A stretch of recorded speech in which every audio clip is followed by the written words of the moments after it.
আমার পোলার শোরুমে এত সুন্দর সুন্দর গাড়ি। ওই মহিলাকে? হাই, আপনি এখানে কি করছেন? আমি গাড়িগুলো দেখতাছি। ও, এই গাড়িটা কি আপনি কিনতে চাচ্ছেন নাকি? না না, আমি গাড়ি নিতে আসি নাই। গাড়ি কিনতে আসেন নাই? তাহলে আপনি এখানে দাঁড়িয়ে দাঁড়িয়ে কি করছেন? বের হন এখান থেকে, চলে যান। আমি যাবো কেন? এই গাড়ির শোরুমটা এটা আমার ছেলের। এত বড় গাড়ির শোরুম আপনার ছেলের?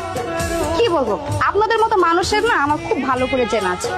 ফার্স্টে শোরুমে আসবেন, তারপর গাড়ি দেখবেন, আর বড় লোক মালিককে নিজের ছেলে বলে দাবি করবেন, আত্মীয়তা পাতানোর চেষ্টা করবেন, তাই না? আপনার কোনো কথা আমি শুনবো না, আপনি এখান থেকে চলে যান। না না, বিশ্বাস করেন আমি তো গ্রামে থাকি, আমি আমার ছেলের সাথে দেখা করতে আসছি। আপনি একটু আমার ছেলে রেখে দেন। যাই বলেন তার মা আইছে, দেখবেন যে খুশিতে দৌড়ে আইবো। আপনাকে আমি এত সুন্দর করে কথাটা বোঝানোর চেষ্টা করছি, আমার কথা আপনি বুঝতে পারছেন না, তাই না? আপনার ছেলে এখানে কি করে আসবে? আপনি এখান থেকে চলে যান। দেখেন ম্যাডাম, আপনি একটা বার যে আমার ছেলের এসে যা বলেন যে আপনার মা আসছে গ্রাম থেকে, দেখেন আমার ছেলে খুশিতে টকবুক টকবুক করে এসে পড়বো। একটু জান না?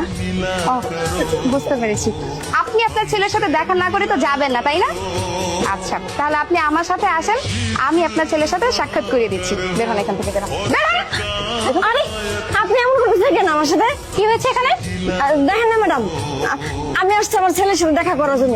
এই গাড়ির শোরুমটা আমার ছেলের, আর উনি কিনা আমার সাথে যাদা ব্যবহার করতেছে। ও আচ্ছা, ম্যাম আপনি আপনার ছেলের সাথে দেখা করতে আসছেন? ম্যাম, দেখতেই তো পাচ্ছেন এখন ওয়ার্কিং টাইম, আশেপাশে অনেক কাস্টমার আছে, এখন আসলে স্যারের সাথে দেখা করা সম্ভব না, বিকজ স্যার একটা মিটিং অ্যাটেন্ড করতেছে। আর এই মুহূর্তে যদি আমি স্যারকে গিয়ে কিছু বলি, স্যার বিরক্ত হবে।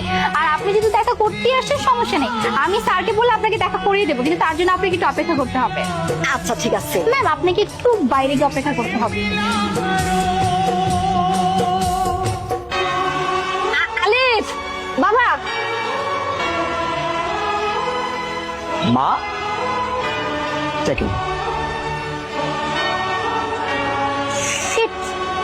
তার মানে উনি সত্যি সত্যি আলিফ স্যারের মা হন? হ্যাঁ ম্যাম, আমিও তো না জেনে না বুঝে তাকে অপমান করে এখান থেকে তাড়িয়ে দিয়েছি। এখন কি হবে? মা, তুমি এইখানে কেন? কখন আসছো? সমাধান খাইছে তো সেই মেলা আগে। তাহলে তুমি এইখানে দাঁড়াচ্ছ কেন? ভিতরে যাও না কেন? বাবারে, ভিতরটা গেছিলাম, কিন্তু তোর শোরুমের দুটা মাইয়া আছে না, খেলা তোমার বাড়ি করে দিল। এত করে কইলাম যে আলিফ আমার পোলা, এই শোরুমটা আমার পোলার, তারা কিছু বিশ্বাস করলো না, আমার বাড়ি করে দিল। কোনো এই জায়গায় অপেক্ষা করতে দেখ বাজান, এই যে রোদ, আবার তখন বৃষ্টি আইছে। হ্যাঁ, আমি তোর লিগে অপেক্ষা করতে করতে চিন্তা শেষ। এত করে কইলাম তবু তোর ডেকে দেনে বাজান। বুঝতে পারছি, চলো।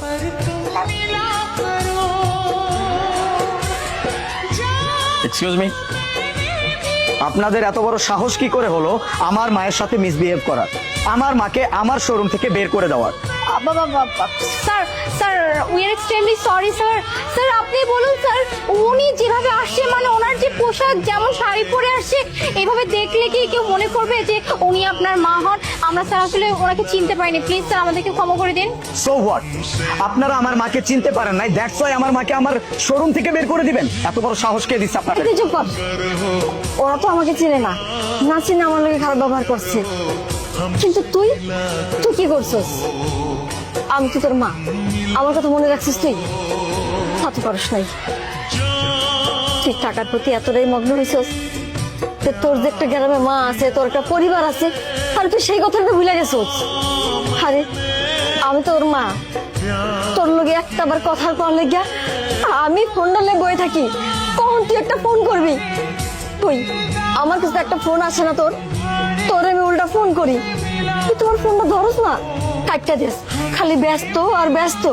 আরে তোরা যদি কোনো অন্যায় করে থাকি, তার সাথে বড় অন্যায় তুই করছস, তুই আমার পোলা হইয়া। তুমি একদম ঠিক কথা বলছো। আমি টাকার নেশায় এতটাই মগ্ন হয়ে গেছি, এতটাই টাকার পিছনে ছুটতে শুরু করছি, আমি এইটাই ভুলে গেছি যে আমার একটা পরিবার আছে, আমার মা আছে, এটা আমি ভুলে গেছি।